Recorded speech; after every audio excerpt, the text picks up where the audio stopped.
اعوذ باللہ من الشیطان الرجیم بسم اللہ الرحمن الرحیم الحمد للہ الذی یؤمن الخائفین وینجی الصالحین ویضع المستکبرین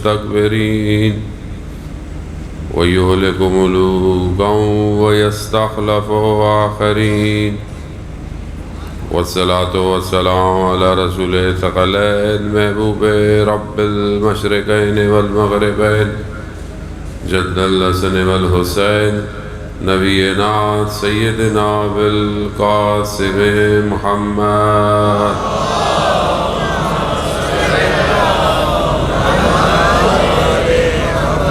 وعلى آلہ الطیبین الطاہرین المعصومین لا سیما بقیت اللہ فی الارضین روحی وارواحنا لتراب مقدمہ الفدا ولعنت اللہ علی اعدائہم اجمعین بسم اللہ الرحمن الرحیم رب اشرح لی صدری ویسر لی امری واحلل عقدۃ من لسانی یفقہوا قولی اما بعد فقد قال اللہ تبارک و تعالی فی کتاب الحکیم والقرآن المجید وما خلقت الجن والانس الا ليعبدون صلوات بھیج محمد والے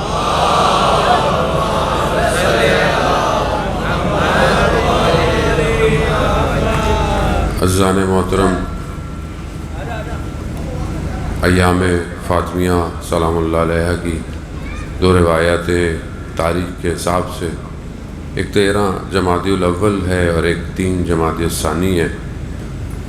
اس سے پہلے ایام میں کے سلسلے میں ہی، کیونکہ جمعرات کو خود شہادت ہے، تو بہرحال اسی سلسلے میں ایک مجلس جس سے بندے خدا توفیق ہوئی کہ آپ کے درمیان حاضر ہوں، اور یوں کہ محرم میں بھی آنا تھا لیکن سفر میں، لیکن کچھ وجوہات کی وجہ سے یہاں مجلس نہیں پڑھ پائے، تو بہرحال خدا نے توفیق دی نا ایام میں آپ کے درمیان میں پھر سے یہ توفیق حاصل ہو۔ ان ایام میں گفتگو کہ محور بہت سارے ہیں، کیونکہ جب خاتون جنت کا ذکر کیا جاتا ہے تو زندگی کے بہت سارے ایسے زاویے ہیں کہ جن کو بیان کیا جاتا ہے۔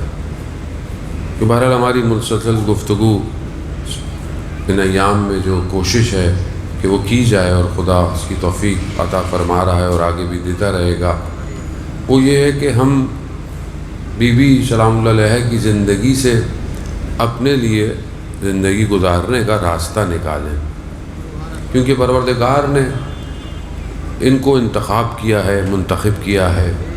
حدیث پیغمبر اکرم حضرت محمد صلی اللہ علیہ وآلہ وسلم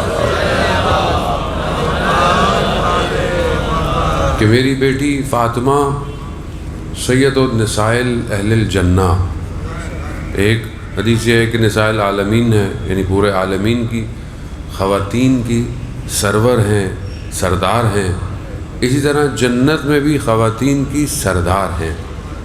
وہ ظاہر ہے جب ایک اتنا بڑا مقام ہو کہ یعنی اگر کوئی بلندی دیکھنا چاہے تو اس سے اوپر نہ دیکھ پائے، تو یہی وہ بلندی ہے۔ اگر ایک خاتون کمال پر اگر جا سکتی ہے تو اس سے اوپر کوئی نہیں جا سکتا۔ اب ظاہر ہے وہ کمال اپنے وجود سے معاشرے میں ظہور کرتا ہے، اور اس ظہور کے لیے ظاہر ہے انسان کی وہ نگاہ بھی ہونی چاہیے کہ وہ اس کمال کو دیکھ سکے، کہ ہر کوئی اس کمال کو نہیں دیکھ سکتا، دیکھنے والے نہیں دیکھ پائے، اور بہرحال اتنا زمانہ گزر گیا، لوگ آج بھی جو ہے وہ اپنی زندگی کا رائے حل انہی کی طرف سے دیکھتے ہیں۔ دو بود ہیں، دو طریقے ہیں ان کو زیادہ انالائز کرنے کے لیے۔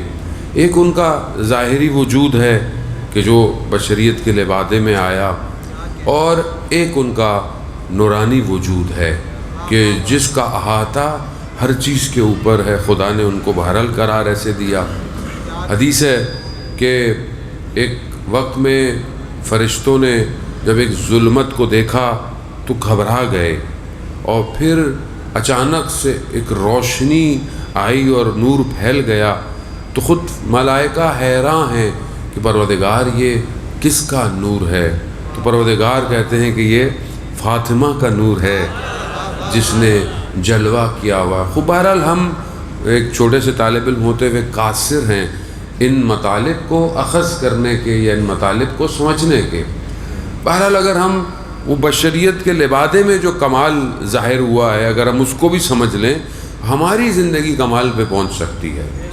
تو یہاں جب آپ زندگی میں دیکھیں تو چند چیزیں ہیں کہ جو بہرحال پریکٹیکل ہیں کہ ہم دیکھیں اور اپنی زندگی میں اس کو دیکھیں کہ ایک بیٹی ہوتے ہوئے مقام کیسا ہے، ایک زوجہ ہوتے ہوئے مقام کیسا ہے، اور ایک ماں ہوتے ہوئے مقام کیسا ہے۔ تو بیٹی آپ کے سامنے ہے کہ کیا مقام ہے بیٹی کا، کہ آپ نے سلام میں بھی سنا، مرثیے میں بھی سنا کہ ہمارے استاد عالی بیان فرماتے ہیں کہ میں نے کتابوں میں بہت ڈھونڈا کہ مجھے یہ بات کسی اور کے لیے مل جائے، مگر مجھے کسی اور کے لیے یہ بات ملی نہیں۔ کون سی بات؟ کہ جب یہ تشریف لاتی ہیں تو رسول خدا خود جھک کر ان کا ہاتھ چومتے ہیں۔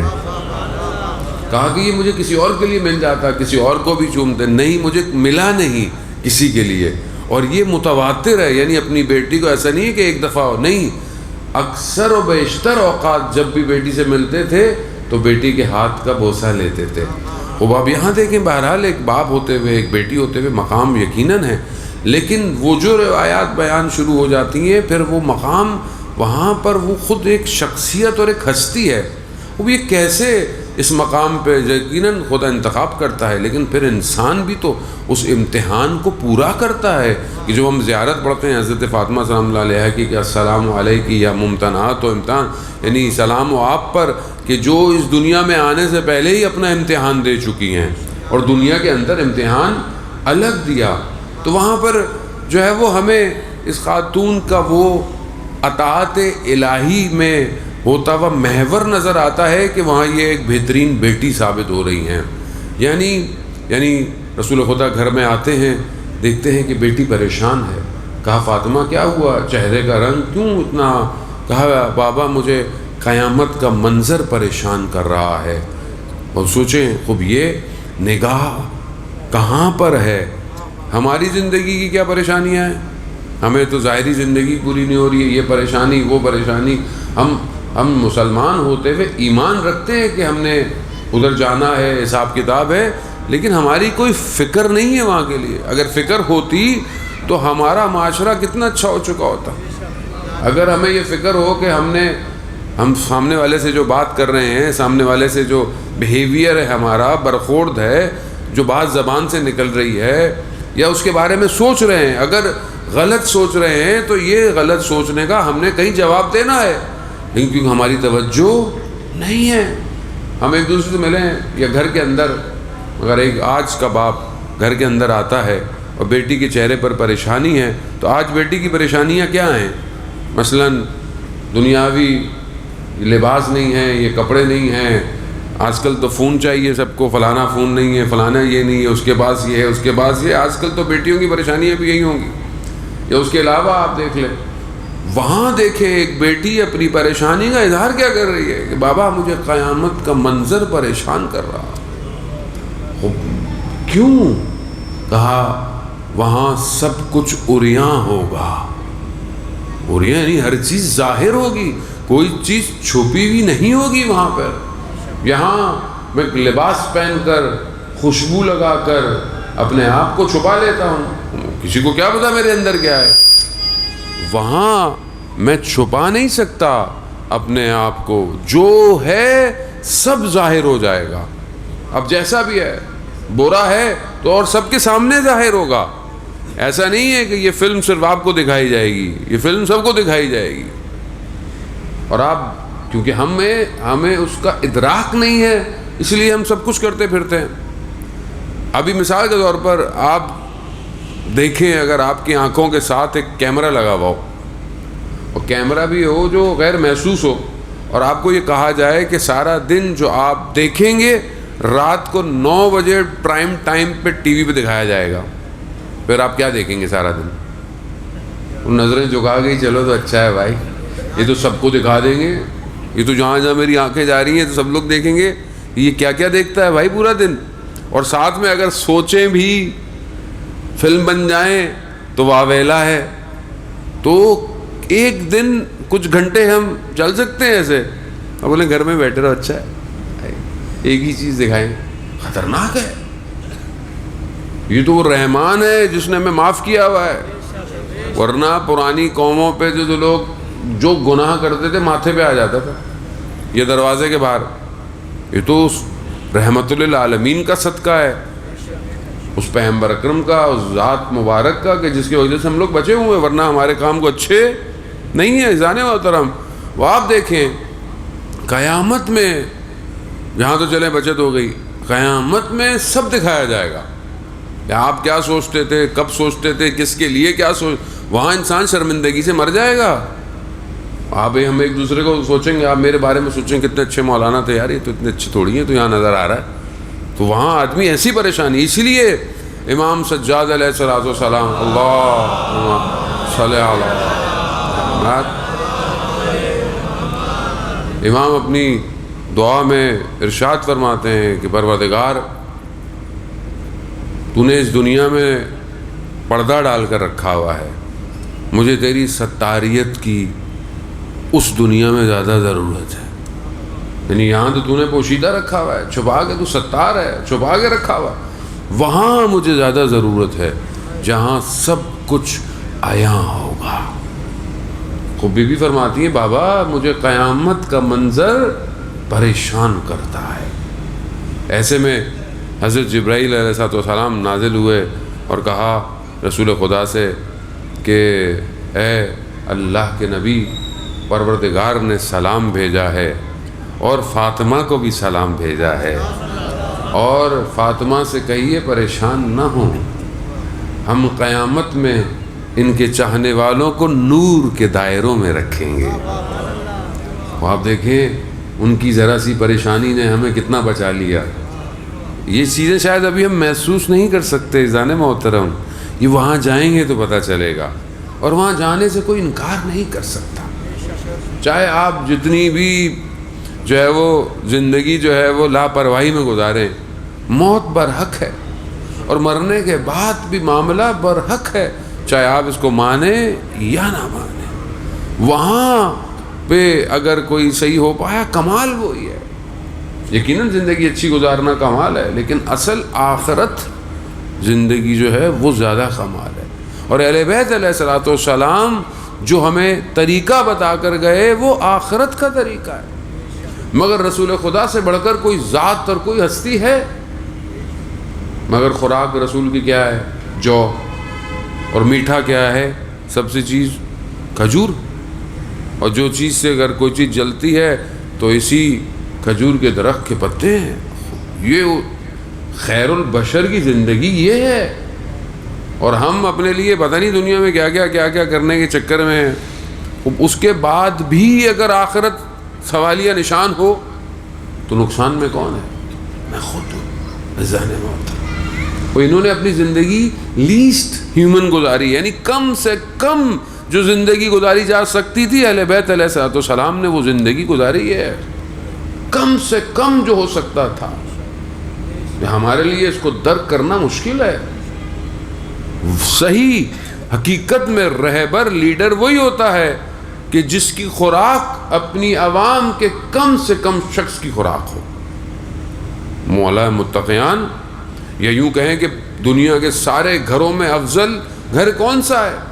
خود مسجد نبوی ہے، اور قرآن کی آیت ہے جس پر خلیفہ دوم جو ہے وہ رسول خدا سے پوچھتے ہیں، وہ آیت کی جس میں پروردگار کہتا ہے کہ بیوت اللہ کے اذن سے کچھ گھر ہیں جو ہے وہ رفعت پاتے ہیں، بلندی پاتے ہیں، اور ان کے اندر ذکر جو ہے وہ اوپر کی طرف، خدا جسے چاہے اوپر لے جائے.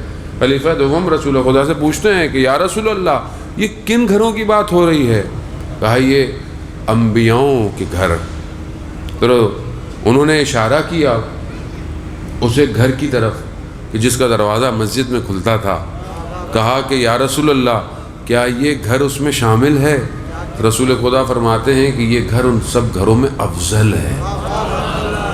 خوب ظاہر ہے کہ جو افضل گھر ہوگا، جو بہترین گھر ہوگا، اس گھر میں جو زندگی گزاری جائے ایسی نہ ہو کہ کل کو کوئی کہے کہ ہم تو یہاں نہیں، کم سے کم زندگی گزاری گئی۔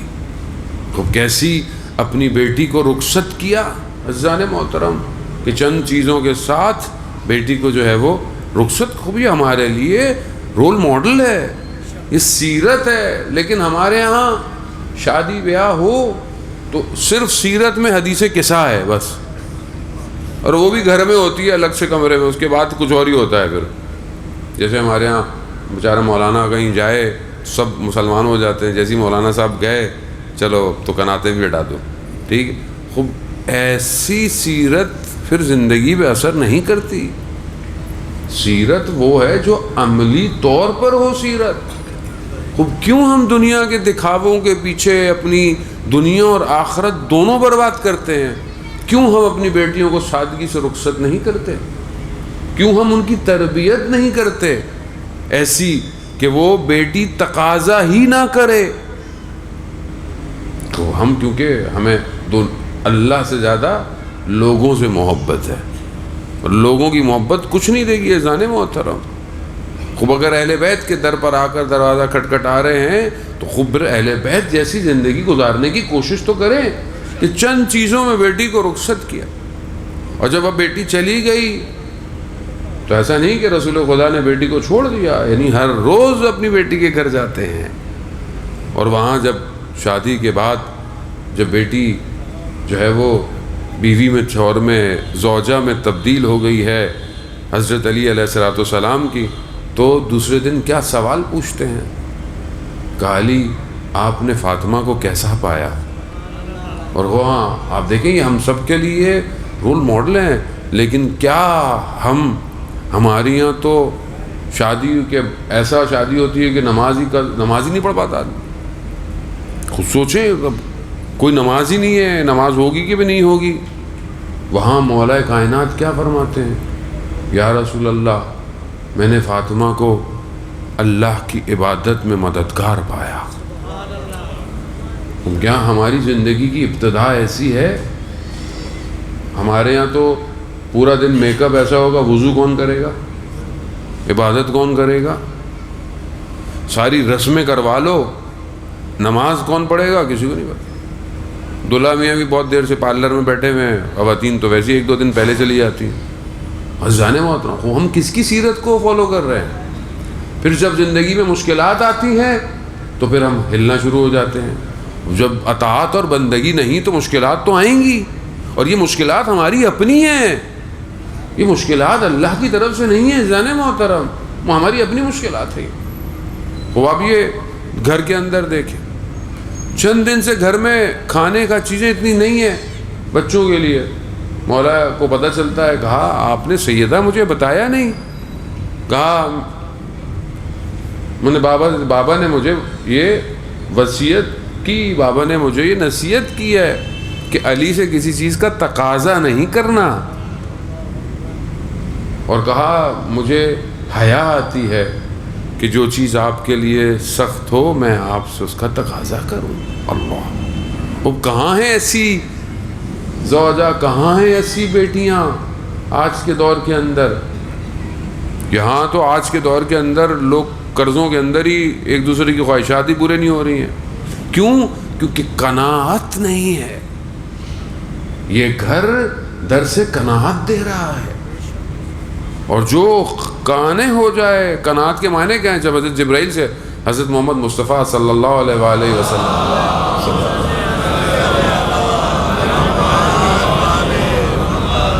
جب حضرت جبرائیل سے پوچھا پیغمبر نے کہ قناعت کیا ہے، تو کہا قناعت یہ ہے کہ جتنا خدا نے دیا ہے کم اس پہ راضی رہو، یہی قناعت ہے، اور جو نعمت دی ہے چاہے کم اس کا شکر کرو۔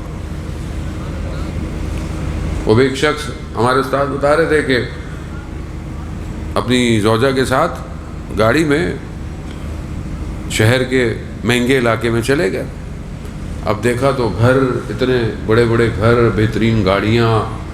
کہا تو بیوی نے کہا شوہر سے، جب اللہ یہ ساری چیزیں بانٹ رہا تھا تو ہم کہاں تھے؟ شوہر خاموش رہا. گاڑی موڑی، ہاسپٹل لے گیا. جہاں کوئی ایک مریض ہے، کوئی معذور ہے، کوئی کچھ ہے، جب سب دکھایا، کہا جب اللہ یہ بانٹ رہا تھا بیماریاں، ہم کہاں تھے؟ یعنی جب آپ اپنے آپ کو صلوات بھیجیں محمد وعلیہ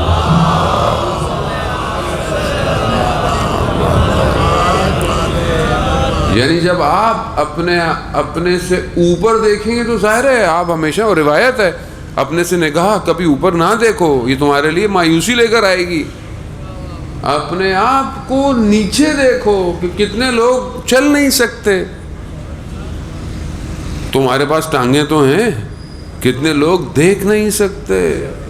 تمہارے پاس آنکھیں تو ہیں، کتنی نعمتیں ہیں جس کا ہمیں احساس نہیں ہے. جانے محترم نہیں ہے احساس، واقعاً احساس نہیں.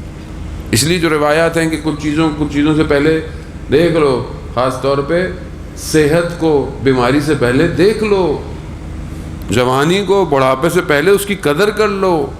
لیکن یہ چیزیں انسان کی گزر جاتی ہیں، انسان کو احساس نہیں ہوتا. خوب یہ گھر ایسا ہے جانے محترم کہ یہاں پر جو ہے وہ قناعت ہے، یہاں زندگی کم سے کم گزاری جا رہی. وہیں پر بہترین ماں بھی ہیں، کیونکہ اسی تربیت کا نتیجہ ہے کہ ہمیں کربلا جیسے معرکے نظر آتے ہیں. ہمیں جو ہے وہ بی بی زینب سلام اللہ علیہ کا کردار کوفہ اور شام میں، یہ تربیت کا نتیجہ ہے. اب آپ تربیت دیکھیں. بہرحال میں بہت تیزی سے جو ہے وہ کروں، وقت تو اتنی تیزی سے بھاگ رہا ہے کہ روک بھی نہیں پا رہے اس کو. وہ مشہور حدیث قصہ کے اندر اور اس کے علاوہ بھی کہ جب بچے گھر میں آتے ہیں تو بیوی ان سے مخاطب کیسے ہیں. بہت تیزی سے میں نے بیٹی، زوجہ اور ماں کے لیے بہرحال آپ کو زحمت دے رہی تھی. جب بچے گھر پر آتے ہیں تو بیوی ان سے خطاب کیسے کر رہی ہیں؟ یا قرۃ عینی و ثمرۃ فؤادی، اے میری آنکھوں کی ٹھنڈک. یہ ماں بچوں سے ایسے بہیو کر رہی ہے. آج کی ماں بچوں سے کیسے بہیو کرتی ہے؟ دور ہو جاؤ آنکھوں سے. اس کی وجہ کیا ہے؟ اس کی وجہ یہ ہے کہ خود ہماری تربیت خود نہیں ہے. وہ روایات کہتی ہیں بچے کو دن میں 12 دفعہ بوسہ دیا کرو. وہ کیوں؟ اس کے اندر اعتماد پہ نفس بڑھتا ہے، کانفیڈنس آتا ہے. بچوں کو سینوں سے لگایا کرو، اسے شیلٹر چاہیے. بچوں کی خود روایات ہیں، حتیٰ بچوں کی کنگھی کرنا بیٹیوں کے خود اس کے اپنے اثرات ہیں. لیکن آج زمانہ جہاں جا رہا ہے، خاص طور پہ جب سے یہ موبائل آ گیا ہے، ماں اپنے موبائل میں، ابو اپنے موبائل میں، بچے اپنے موبائل میں، سب اپنی زندگی گزار رہے ہیں. کوئی گھر والے ایک دوسرے کے ساتھ نہ بیٹھتے ہیں نہ بات کرتے ہیں. خوب ظاہر ہے سب کچھ ٹوٹ گیا ہے. اور دشمن یہی چاہتا ہے کہ یہ گھر بکھر جائے. جب گھر بکھر جائے گا تو پھر معاشرہ کبھی بھی اچھا نہیں ہو پائے گا. کیونکہ یہ جو ماں ہوتی ہے، بعض کہتے ہیں خوب گھر کے اندر بیٹھی کون سا کام ہے؟ امام خمینی فرماتے تھے سب سے بڑا کام اور ظریف ترین کام خاتون کا گھر کے اندر ہے. کیوں؟ کہ اگر وہ ایک شخص بھی سوسائٹی کو دے تو اس نے اپنا کام کر لیا.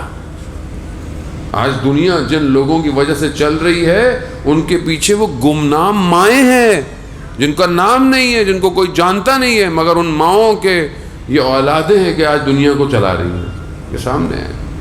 بڑے بڑے علماؤں کو دیکھ لیں، ہستیوں کو دیکھ لیں، جو بھی کام کر رہے ہیں وہ ان ماؤں کے ثمرات ہیں. کل میں پڑھا تھا ایک جگہ شیخ انصاری کا واقعہ ہے.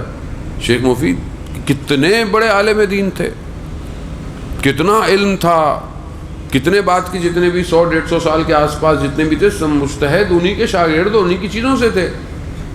جب ان کی والدہ آئیں، نجف پہنچیں، تو ہر خاتون کو جب پتہ چلا نجف کی تو آ کر ان کے ہاتھ چوم رہی ہیں، ان کا احترام کر رہی ہیں. تو انہوں نے اپنے بیٹے سے پوچھا مرتضیٰ کیوں میرے ساتھ ایسا کر رہی ہیں؟ اب وہ نہیں بتانا چاہتے تھے کہ میری وجہ سے کر رہی ہیں. کہا کیونکہ آپ ہر وقت وضو کی حالت میں رہتی ہیں، آپ تہجد گزار ہیں. تو وہ آگے سے کہتی ہیں کہ بہت سارے لوگ ہیں ایسے. تو بہت سارے لوگ ہر وقت نماز وضو میں رہتے ہیں اور یہ وہ. پھر انہوں نے کہا کہ نہیں آپ کیونکہ زیارت پہ آئی ہیں اسی لیے. کہا بہت سارے لوگ زیارت پہ ان کے ہاتھ کیوں نہیں چوم رہی ہے؟ بہرحال خیر ماں بھی ماں تھی, انہوں نے جب اتنا زیادہ بولا تو یہ بول گئے کہ یہ ماں میری وجہ سے آپ کے ہاتھوں کا بوسہ لے رہی ہیں.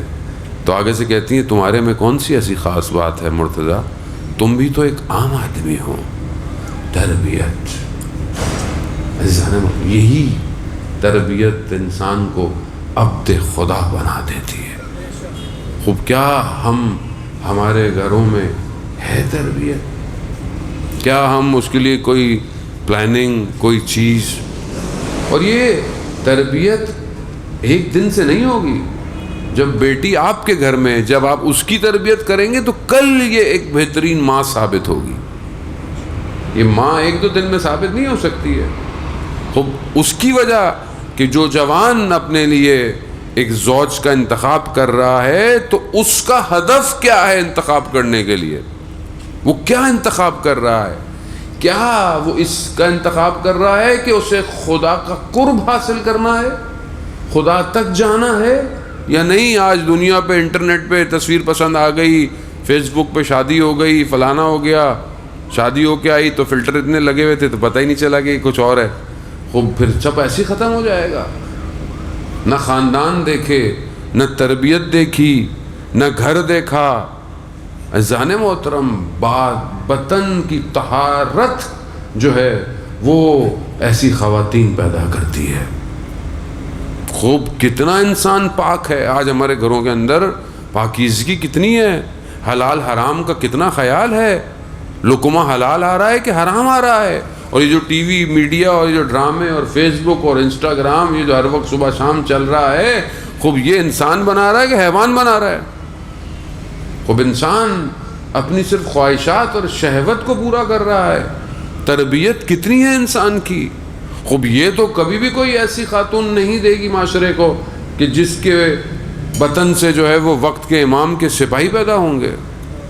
بڑی ذمہ داری ہے عزیزان محترم. ایام فاطمیہ کا مطلب یہ ہے کہ گھر کو فاطمی بنائیے, گھر کے اندر فاطمی کردار ہونا چاہیے.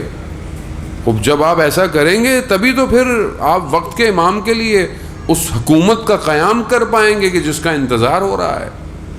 ورنہ پھر ہم کیسے جو ہے وہ آگے کی طرف بڑھیں گے عزیزان محترم. آیت اللہ طیب جزائری فرماتے ہیں کہ میں ایک دفعہ ایک تبلیغ کے سفر کی خاطر میں کہیں کینیڈا جا رہا تھا, تو راستے میں پیرس سے ہوتا ہوا تو ایک رات میری وہاں تھی. میں جب پہنچا تو پتہ چلا کہ اگلی فلائٹ اگلے دن ہے.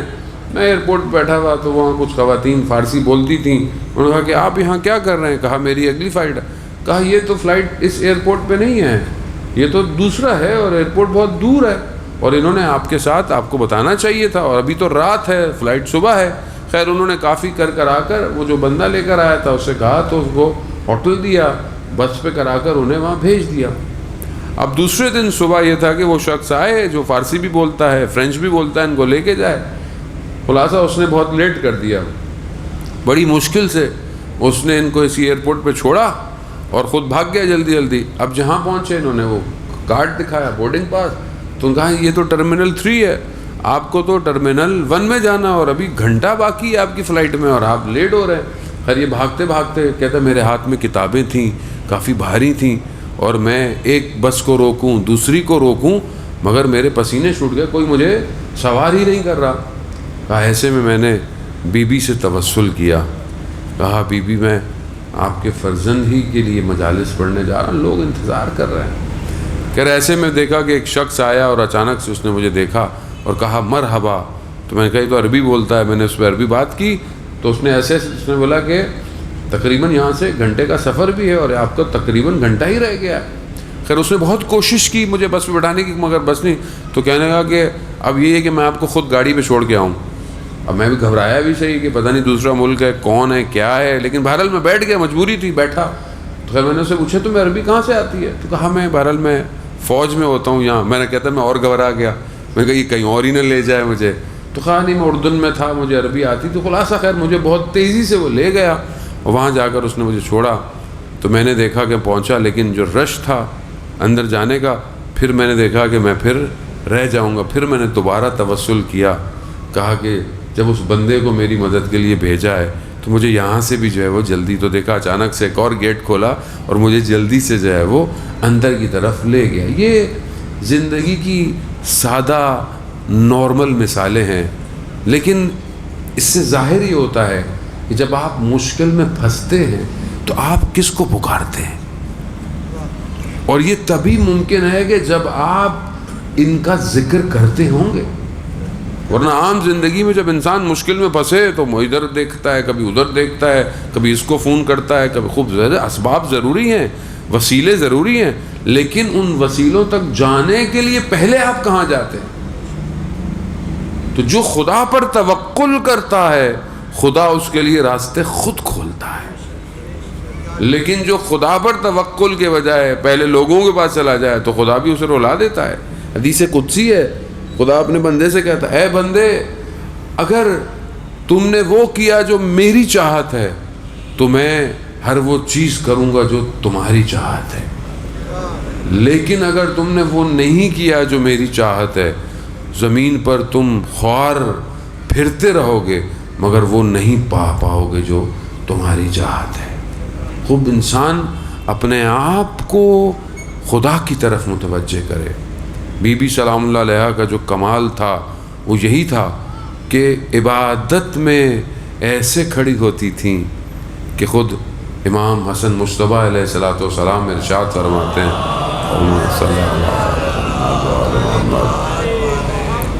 ارشاد فرماتے ہیں مولا کہ میں نے اپنی والدہ کو رات کو عبادت میں دیکھا, اور وہ بھی ہمسایوں کے لیے 40 ہمسایوں کے لیے دعا. ہم تو اپنے گھر والوں کے لیے دعا نہیں کرتے, 40 ہمسایوں کے لیے کون دعا کرے؟ کبھی کیا اپنے ہمسائے کے لیے دعا؟ مطلب کبھی پریکٹس کی کہ یہ جو میرے برابر میں رہتا ہے اللہ تعالیٰ اسے کامیابی دے, اس کی مشکلات کو آسان کرے, صحت. بیوی فرماتی 40 ہمسایوں کے لیے دعا کرتی. میں جانے ہوتا خوب یہ پریکٹیکل سٹیپ ہے. ہماری اپنی عبادت کتنی ہے گھر کے اندر. خدا ملائکہ پہ افتخار کر رہا ہے کہ دیکھو میری کنیز کو کس طرح میرے محراب میں عبادت میں میرے لیے کھڑی ہوئی ہے, لرزہ طاری ہے بدن کے اوپر. آج کی خاتون, آج کی ماں کیا گھر کے اندر اول وقت نماز کی کوشش کرتی ہے؟ گو کہ بہرحال گھر کے اندر کام ہے, عبادت ہے, ساری چیزیں ہیں, لیکن مصلی بچتا ہے یا حجاب کرتی ہے جو بچہ خود دے کر, بیٹی خود دے کر اس کو حجاب کرے. خوب یہ ماں کا کردار اسے بولنا نہیں پڑتا, ماں کا کردار خود ریفلیکٹ کرتا ہے. ماں کا بیہیویئر کیسا ہے رشتہ داروں کے ساتھ, بچے ویسی ہیں, آپ کو کہنے کی ضرورت نہیں ہے. جو ماں باپ خود گھر میں قرآن نہ پڑھیں اور پھر بچوں کو بولیں قرآن پڑھو, کہاں پڑھے گا وہ قرآن؟ فیضان محترم, خوب اگر گھر صحیح کرنا ہے خود کو صحیح کرنا ہے. خوب ہم اپنے گھروں کو بہتر کریں. آج معاشرے میں جتنی مشکلات ہیں وہ گھر کی وجہ سے.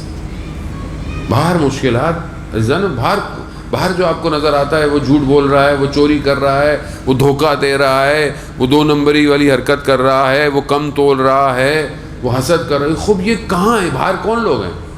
باہر کون رہتا ہے؟ ہم ہی لوگ ہیں, ہم ہی سب لوگ باہر ہیں. جب گھر سے باہر نکلتے تو باہر ہیں, ورنہ سب گھر کے اندر ہیں. میں ہی دکان پہ ہوں, میرا ہی ٹھیلا ہے, میری دکان ہے, میری گاڑی ہے, میری بس ہے, میں ہی افسر ہوں, میں ہی پولیس والا ہوں, میں ہی پولیٹیشین ہوں, میں ہی تو ہوں. اور کون ہے؟ میں کون ہوں؟ میں گورکھ دھندا, میں ہی ہوں یہ سب.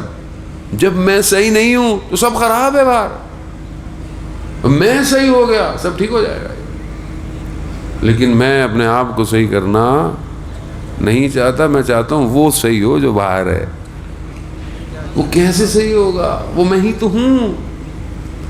مومن مرآت المومن, مومن کا آئینہ ہے. جو آپ کو برائی اس میں نظر آ رہی ہے اس کی برائی نہیں ہے, وہ آپ کی اپنی برائی ہے. آپ اپنی برائی لوگوں کو بتائیں گے تو کیوں مومن کی برائی لوگوں کو بتاتے ہیں؟ مومن کی حرمت کعبے کی حرمت سے افضل ہے. لیکن ہم ایک دوسرے مومنوں کے کپڑے کھینچنے میں، باتیں بتانے میں، وہ پتہ ہے اس نے کیا کیا، اس نے کیا کیا.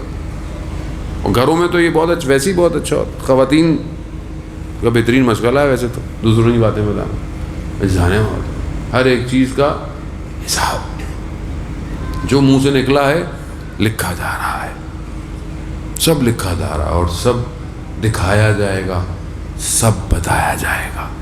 اس سے پہلے کہ وہاں کچھ کھلے، یہیں توبہ کر لیں، یہیں بند کر لیں. اور زندگی کا کوئی بھروسہ نہیں ہے، ابھی سوئے ابھی اترے، نہیں چل پائے. اگلا قدم قبر کے اندر ہو، پھر کیا کریں گے؟ بہتر ہے وَالْآخِرَةُ خَيْرٌ وَأَبْقَىٰ، آخرت جو ہے وہ بقا ہے، بہترین خیر آخرت کے لیے. تو بہرحال ہم کوشش کریں کہ اپنے گھروں کو بہتر کریں، اچھا کریں، اور اس معاشرے کو اچھا کریں. معاشرہ اچھا ہوگا، خود امام تشریف لائیں گے، ورنہ عزیزان محترم ہم جب تک خود بہتر نہیں ہوں گے، ہم امام کو دعوت کہاں دیں گے؟ بہرحال آپ کی زحمتیں تمام کرتے ہیں. ایام فاطمیہ ہیں اور مشکلات اور سختیاں. رسول خدا کے جانے کے بعد بیوی کے اوپر مصیبتوں کے پہاڑ پہنچے. صبت علیہ، یہ مصائب اگر روز روشن پر پڑتے تو تاریکی میں بدل جاتا. اور حقیقت ہے، یہ بہت حقیقت ہے. اتنی کم عمر کے اندر اتنی مشکلات کہ مدینہ کے لوگ بیوی کی خدمت، مولا کی خدمت میں آئے کہ علی فاطمہ سے کہیے یا صبح رویا کریں یا رات کو رویا کریں، پورا دن گریا کرتی ہیں، ہمیں بہت پریشانی ہوتی ہے. امام نے آ کر اس پیغام کو بیوی کی خدمت میں پیش کیا. بیوی فرماتی ہیں کہ میں اپنے اس گریے کو کم نہیں کر سکتی جب تک میں اپنے بابا سے مل نہ جاؤں. بس عزاداروں کو زیادہ زندہ کہاں رہ پائیں. دو روایتیں ہیں، ایک 75 دن کی ہے، ایک 95 دن کی ہے. مگر کیا تکلیفیں تھیں اور کیا درد تھے جس کی وجہ سے بی بی دیوار کے سہاروں سے چلتی تھی. ہاں عزاداران محترم، امام نے باہر شہر کے ایک گھر بنایا، بیت الحزن. بی بی صبح اپنے بچوں کو لے کے جاتی ہیں وہاں اور روتی ہیں، گریا کرتی ہیں، اور رات کو پلٹ آتی ہیں. عزاداران محترم، یہ کون سی مصیبت تھی، یہ کون سی پریشانی تھی. یہی گھر کا دروازہ ہے کہ جہاں رسول خدا آخری 6 مہینے تک سلام کر رہے ہیں، السلام علیک یا اہل بیت نبوہ. مگر رسول خدا کے جانے کی دیر تھی، لوگوں نے اسی دروازے کو جلا دیا. عزاداران محترم، صرف دروازے کو جلایا ہوتا، لیکن یہ بغیر اجازت کے اندر بھی آئے ہیں. انہیں دروازے کو انہوں نے دھکا بھی دیا اور بی بی در و دیوار میں آ گئی. در و دیوار میں آئی اور حضرت محسن کا شہید ہونا، بی بی کا بے ہوش ہو جانا. ایسے میں امام علی کو لے گئے. جب بی بی کو ہوش آیا، کہا فضہ علی کہاں ہیں؟ کہا لے گئے ہیں. اس حالت میں بھی بی بی نے اپنی چادر پہنی اور پھر مدینہ کی گلیوں میں جا کر علی کے روکا ہے. مگر جب دیکھا کہ یہ علی کو جانے نہیں دیتی ہیں تو اس لعین نے تلوار کے غلاف سے بی بی کے ہاتھ پر وہ زخم کھاری کیے کہ جو بی بی کی شہادت کا باعث بن گئے. عزاداران محترم، جب آخری وقت ہے، آخری وقت میں امام علی کو تنہا کمرے میں بلایا ہے، تو جب علی سے کہا اے علی، کیا میں نے آپ کے ساتھ وفا کی ہے؟ یہ سننا تھا. علی کی آنکھوں میں آنسو آئے ہیں. جب آنسو آئے تو بی بی نے اپنے بازوؤں کو آگے کیا ہے. کہا یہ کیا کر رہی ہیں؟ کہا میں نے بابا سے سنا ہے مظلوم کے آنکھوں کے آنسو زخموں کو شفا دیتے ہیں۔ یا سیدہ یہ کون سے زخم ہیں جنہیں آپ شفا دینا چاہتی ہیں؟ ہاں عزاداران محترم، یہ تو پھر بی بی کی وصیت تھی کہ مجھے رات کو غسل دیا جائے، رات کو کفن دیا جائے، رات کو دفن کیا جائے۔ اس کے پیچھے حکمت تھی کہ علی میرے زخموں کو نہ دیکھ پائے، علی کو پتہ نہ چلے کہ کہاں کہاں زخم ہیں۔ ہاں جب یہ رات آئی تو پھر امام نے دیکھا بچے گریا کرتے ہیں، کہا دیکھو گریا نہ کرو، تمہاری آوازیں باہر نہ جائیں۔ بچے اپنے دانتوں میں کپڑوں کو دبا کر خاموشی سے بیٹھے ہیں۔ اسی غسل کے اثنا میں میرے مولا کی چیخ نکلی ہے۔ بعد میں پوچھنے والوں نے پوچھا علی آپ تو بچوں کو خاموش کر رہے تھے، آپ نے کیوں چیخ ماری ہے؟ کہا فاطمہ نے نہ جانے کون کون سے زخم مجھ سے چھپائے ہوئے تھے۔ ہاں عزاداران محترم، یہ غسل دے دیا گیا، کفن دے دیا، اب آخری وقت آیا، کہا بچوں اپنی ماں کو ودا کرو۔ ارے نہیں آتے ہیں حسین، لیکن کفن کے بند ٹوٹتے ہیں، ہاتھ بلند ہوتے ہیں، حسین کو بلایا جاتا ہے۔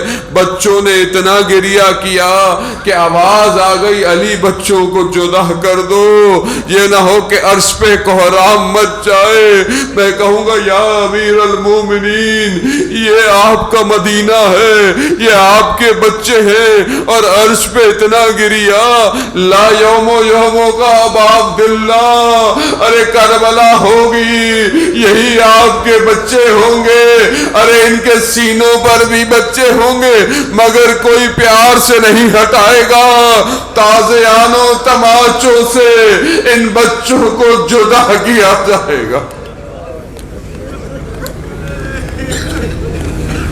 الا لعنت اللہ علی القوم الظالمین وسیعلم الذین ظلموا ای منقلب ینقلبون۔ پروردگار امام زمانہ کے ظہور میں تعجیل عطا فرما، ہمیں ان کے ناصروں ان کے مددگاروں میں شمار فرما۔ ہم خطا کار ہیں، گناہ گار ہیں، پروردگار ہمارے خطاؤں گناہوں کی مغفرت فرما، ہمیں عاقبت بخیر عطا فرما، سیدہ کو ہمارے اعمالوں سے راضی فرما، قیامت میں ہمیں بی بی کی شفاعت نصیب فرما، ہمارے گھر کو فاطمی گھرانہ بنا دے، ہماری ماؤں بہن بیٹیوں کو بی بی کی سیرت پر چلنے کی توفیق عطا فرما۔ پروردگار پاکستان کو استحکام عطا فرما، اس کے دشمنوں کو نیست اور نابود فرما، مومنین کو شیعہ سنی سب کو مل کر اتحاد کے ساتھ رہنے کی توفیق عطا فرما، مسلمان جہاں بھی اپنی آزادی کی جنگیں لڑے ہیں کامیابی عطا فرما، حاضرین مجلس کی جائز خواہشات کو پورا فرما۔ بہت سارے لوگ مریض ہیں، خاص طور پہ ٹرسٹی جعفر بھائی، مجھے اور بھی لوگوں نے کہا ہے، پروردگار ان سب کو شفاء کاملہ اور عاجلہ عطا فرما، بے اولادوں کو اولاد صالح عطا فرما، اور پروردگار کہ جو لوگ قرضوں میں ہیں پروردگار غیب سے ان کے قرضوں کو انجام دے، بے گناہ اسیروں کو جلد سے جلد رہائی عطا فرما، ہمیں حج عمرہ اور زیارات کی توفیق عطا فرما۔ اللہم ارزقنا زیارت الحسین فی الدنیا و شفاعتہ فی الآخرہ۔ صلوات بیت محمد و